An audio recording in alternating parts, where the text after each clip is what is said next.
तो चलिए आपको ले चलते हैं एक बहुत ही अनोखी हाई स्कूल में। इसका नाम है कार्बोनिल हाई। यहाँ केमिस्ट्री के कॉन्सेप्ट्स एल्डिहाइड्स, कीटोन्स, ये सब सिर्फ फॉर्मूलाज नहीं हैं, ये जिंदा हैं। इनके अपने कैरेक्टर्स हैं, इनकी अपनी पर्सनैलिटीज हैं और इनकी लाइफ वो रिएक्शन से भरी हुई है। ओके, तो इस क्लास की टीचर हैं मिस कार्बोनिल और उन्होंने आते ही क्लास का सबसे इंपॉर्टेंट रूल बता दिया है। वो कहती हैं, याद रखो हम सबका दिल एक जैसा है, सी डबल बॉन्ड ओ, लेकिन हमारे पार्टनर्स ही हमारी पर्सनैलिटी डिसाइड करते हैं। बेसिकली इन सब का हार्ट तो सी डबल बॉन्ड ओ है, पर उससे जुड़ने वाले ग्रुप सी उनका पूरा कैरेक्टर डिफाइन करते हैं। Interesting, right? तो चलिए, वेलकम टू कार्बोनाइल हाई। ये एक ऐसी क्लास है जहां कैरेक्टर्स ही कैरेक्टर्स हैं।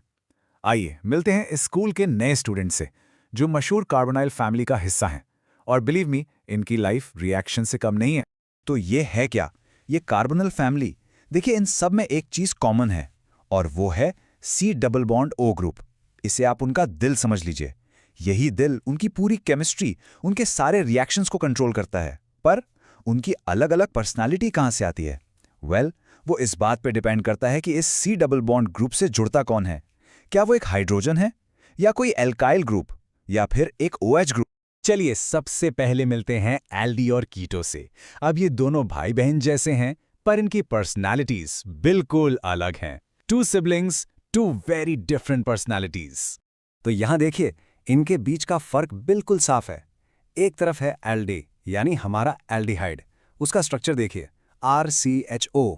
उसके पास C double bond O group से डायरेक्ट जुड़ा हुआ एक हाइड्रोजन है, और इसी वजह से इसकी पर्सनालिटी थोड़ी सॉफ्ट और रिएक्टिव है। दूसरी तरफ है कीटोन। उसका स्ट्रक्चर है RCOR-। उसके C double bond O group के दोनों तरफ एल्किल ग्रुप्स की सिक्योरिटी है, तो जाहिर है इसकी पर्सनालिटी ज़्यादा स्टेबल और एल्डी के मुकाबले कम रिएक्टिव। ऑल्डी खुद कहता है, मेरे पेरेंट्स सिंपल प्राइमरी अल्कोहल्स थे, और देखो मैं यहाँ हूँ, एक सॉफ्ट रिएक्टिव एल्डिहाइड। तो आप समझ सकते हैं वो थोड़ा सेंसिटिव है, आसानी से बदल जाता है, बिल्कुल अपने पेरेंट्स प्राइमरी अल्कोहल्स की तरह। और फिर आता है कीटो, थोड़े एटीट्यूड के साथ। वो कहता है, मेरे पेरेंट्स सेकेंडरी अल्कोहल्स थे, मैं एल्डी से ज़्यादा स्टेबल और कम रिएक्टिव हूँ।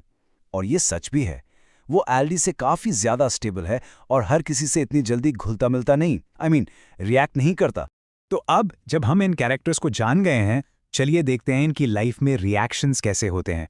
अ स्टोरी ऑफ रिएक्शंस, कैसे नए रिश्ते बनते हैं और पुराने टूटते हैं। केमिस्ट्री, आफ्टर ऑल इन्हीं रिलेशनशिप्स का तो नाम है। So let's start with a breakup, ozonolysis. ये क्लासिक ब्रेकअप स्टोरी है। सोच लीजिए एक एल्कीन है जिसका डबल बॉन्ड काफ़ी स्ट्रांग है, पर फिर अचानक से लाइफ में ओजोन आ जाता है और बस बॉन्ड टूट जाता है। और इस ब्रेकअप के बाद दो नए कार्बोनिल हार्ट्स पैदा होते हैं, हमारे एल्डी और कीटो। ब्रेकअप के बाद अब एक लव स्टोरी की बात करते हैं, फ्रीडल क्राफ्ट्स एसाइलेशन। यहां समझ लीजिए बेंजीन को एसिल क्लोराइड से प्यार हो जाता है, लेकिन उन्हें मिलाने के लिए एक मैचमेकर चाहिए, राइट? तो वो काम करता है AlCl3, और जब ये तीनों मिलते हैं तो एक ब्यूटीफुल एरिल कीटोन पैदा होता है। क्या लव स्टोरी है! याद है हमने आरडी की सेंसिटिविटी की बात की थी? यहां देखिए, आरडी कहता है, मैं बहुत सेंसिटिव हूं। टॉलेंस रिएजेंट जैसे स्पेशल एडमायरर्स एक ब्यूटीफुल सिल्वर मिरर देते हैं, जो साबित करता है कि मैं कितनी आसानी से दूसरों के लिए बदल जाता हूं। और यही उसकी खासियत है, वो इतना रिएक्टिव है कि हल्के से रिएजेंट के लिए भी बदल जाता है और बदले में एक खूबसूरत सिल्वर मिरर बना देता है। तो ये टॉलेंस टेस्ट है क्या? बेसिकली ये लैब में एक पहचान करने का तरीका है। इससे आप एल्डिहाइड्स और कीटोन्स के बीच फर्क कर सकते हैं। सिंपल है, अगर आपको एक पॉजिटिव टेस्ट मिलता है, यानी टेस्ट ट्यूब में वो एलिमेंटल सिल्वर, वो सिल्वर मिरर दिखता है, तो समझ जाइए वहां एल्डिहाइड मौजूद है। कीटो ये टेस्ट नहीं देता। पर कभी-कभी इनकी लाइफ में कुछ ऐसे स्ट्रॉन्ग रिड्यूसिंग एजेंट्स आते हैं जो सब कुछ बदल देते हैं, उनका दिल ही चुरा ले जाते हैं। हम बात कर रहे हैं क्लेमेंसन रिडक्शन और वुल्फ किश्नर रिडक्शन की। ये दोनों रिएक्शंस इतने पावरफुल हैं कि ये सी डबल बॉन्ड O को ही फूफ गायब कर देते हैं, ऑक्सीजन को हटा देते हैं, और नतीजा, बेचारे एल्डी और कीटो अपनी कार्बोनिल पहचान खोकर एक सिंपल एल्केन बन जाते हैं।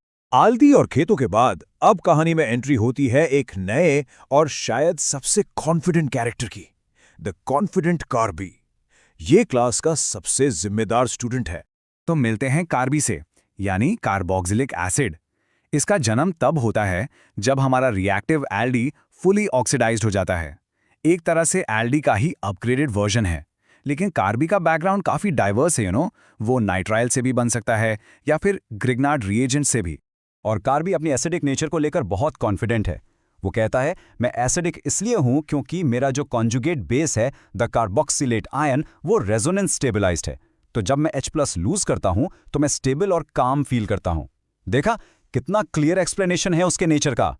पर ऐसा मत सोचिए कि कार्बी सिर्फ एसिडिक और सीरियस है। नहीं, उसका एक रोमांटिक साइड भी है।